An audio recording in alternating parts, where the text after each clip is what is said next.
Hey guys and girls, Bored Now back with you. On this video I return to the Midnight Club, so this is episode 7. The episode is called Anya, so after the big dramatic cliffhanger last episode with Anya in the middle of seemingly dying but the others trying to keep her alive, trying to make her better through the ritual, those ghostly shadows appeared to Anya as she seemed on the verge of death.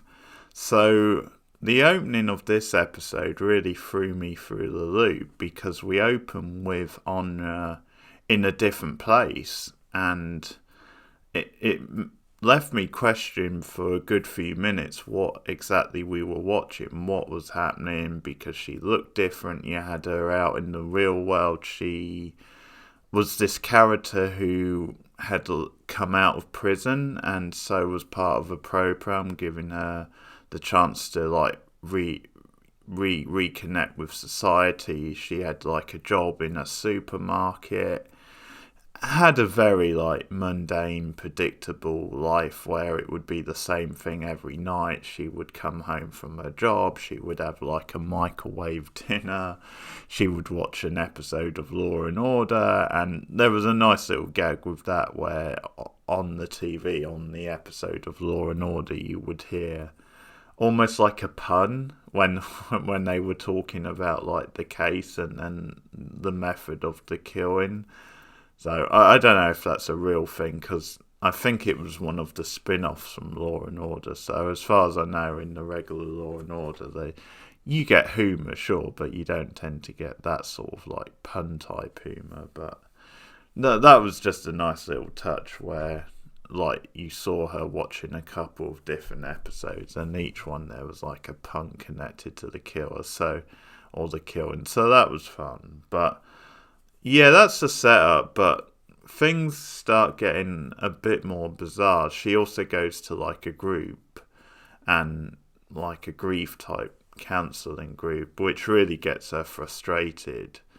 We see her addiction, we see that she has like isolated her best friend because of how heavy things got when her addiction was at its peak, and just how awful she made his life, but at the same time, she's very critical of the way he didn't support her and left her and shut the door on her, that kind of thing.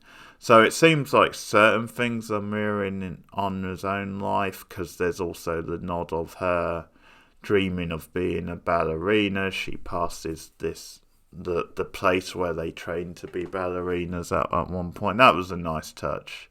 I like the idea of her like looking through that window and dreaming, seeing what her dream was, and it's almost like the contrast of her life as it turned out. But she does like, she's trying to mimic like the poses of the ballerinas. But so things really take a bizarre turn when she keeps bumping into some of the other characters than we've had in stories so far in the series. So at one point she walks past like the video game store and she sees a Dash, but it's obviously Luke, but it's played by the same actor as a Dash, but Luke from that story.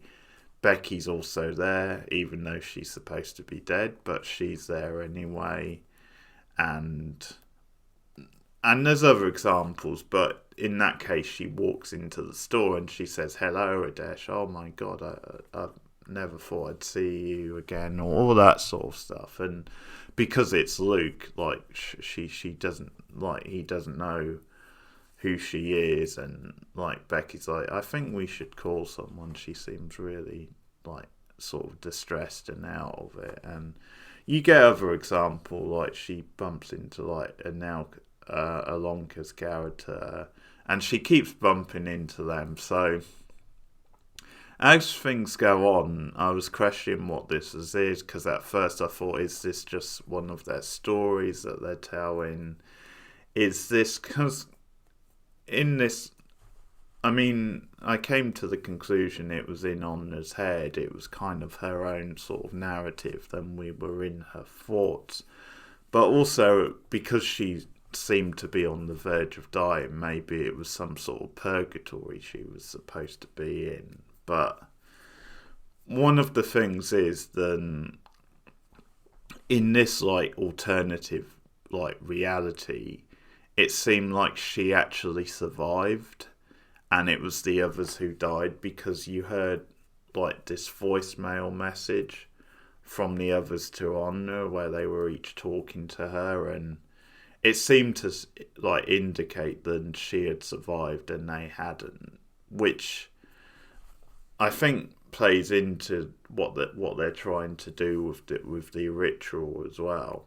But anyway, it sort of turns out to be the opposite. Then Anya is essentially dying or about to die.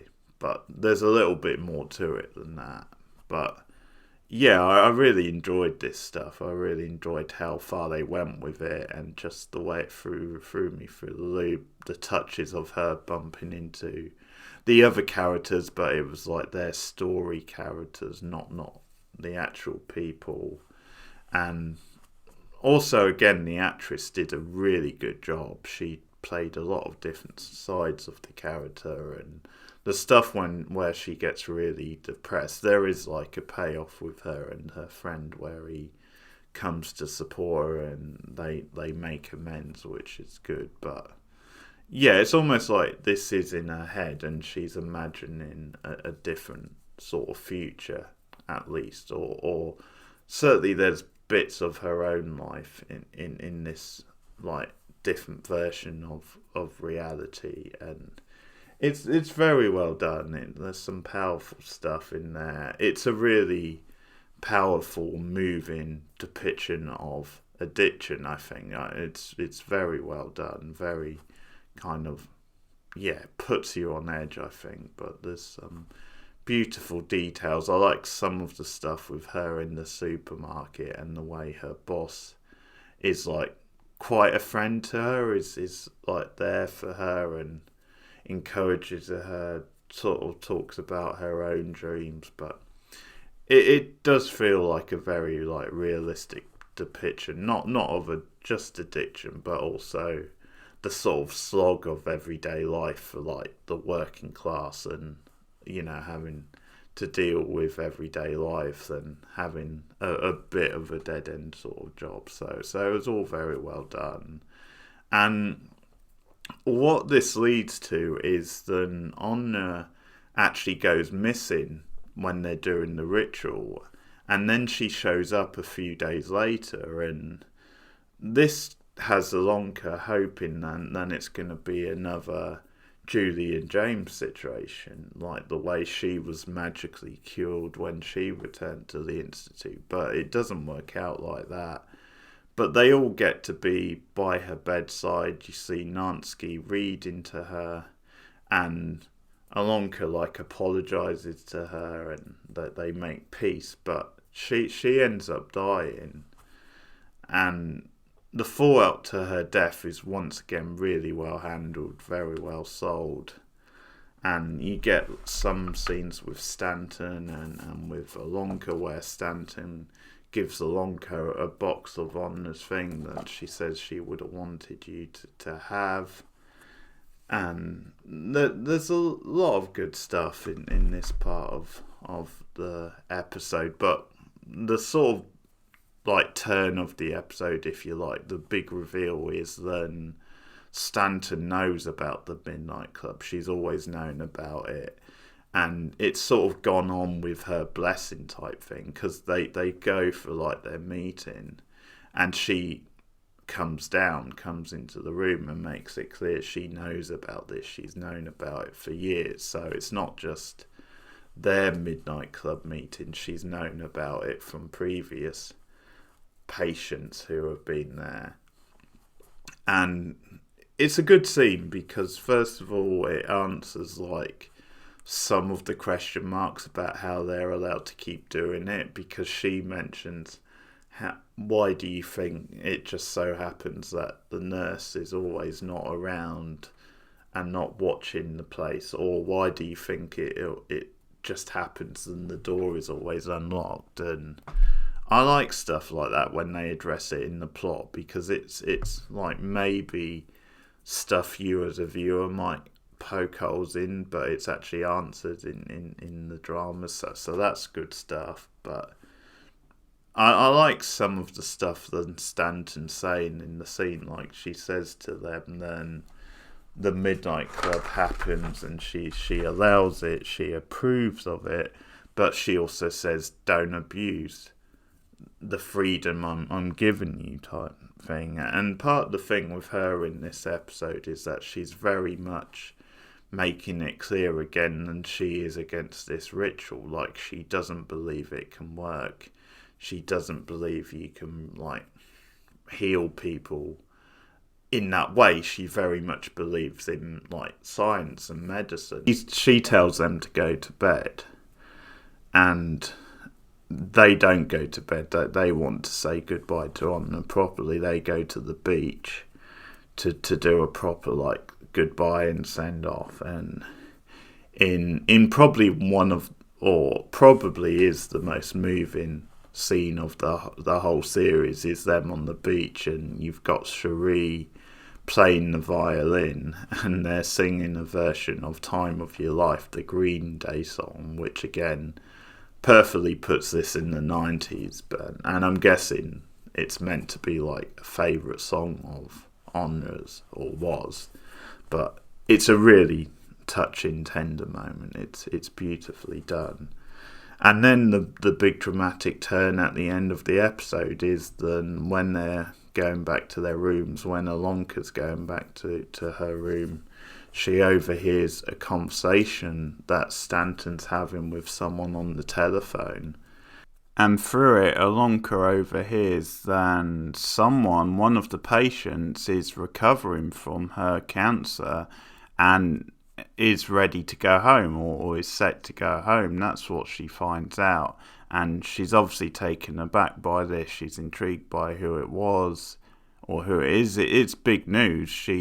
I think the mind races, and she probably starts thinking that it could be her because of her involvement and her connection to what happened in the past with Julia James. But the very end of the episode, as she like stumbles away, is then she bumps into like these ghostly figures, these really creepy looking, it's a man and a woman, an old man and a woman, one of them played by cigarette smoking man himself, William B. Davis.